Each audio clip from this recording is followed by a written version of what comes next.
They say some people walk into your life for a reason. Others? They walk in like a storm, and leave you thinking about them for years. I met her on a midnight flight to Barcelona. And by the time we landed, I knew my life wasn't going to feel ordinary anymore. The airport was chaos. Delayed flights. Crying babies. Coffee machines hissing like angry snakes. I was exhausted, half asleep, standing in line when I noticed her.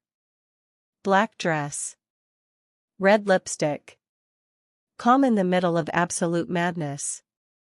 She wasn't scrolling on her phone like everyone else. She was watching people. Like she already knew everyone's secrets. When the boarding call finally came, I forgot about her completely. Until I reached my seat. 17B. And sitting beside the window in 17A. Was her. She glanced up slowly, gave a tiny smile, then went back to reading her book. No headphones.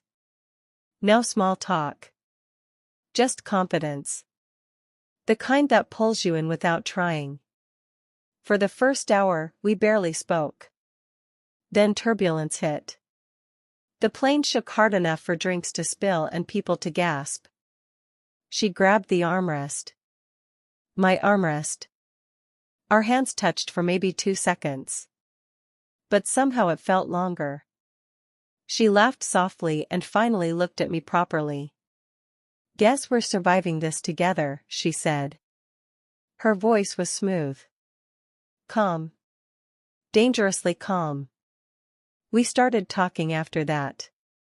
Not the boring "what do you do" kind of conversation. Real conversation. Favorite cities. Biggest regrets. People we almost became. And every time she smiled, it felt like she knew exactly what effect she was having on me. At one point she leaned closer and whispered, "Can I tell you something strange?" I nodded. I almost didn't get on this flight. And for some reason, that sentence hit me harder than it should have. The cabin lights dimmed. Most passengers fell asleep. But neither of us did. Barcelona was still 2 hours away, and somehow the world had narrowed down to just us. She told me she loved cities at night because people become more honest after midnight. I asked if she was honest. She smirked. "Only when it's dangerous."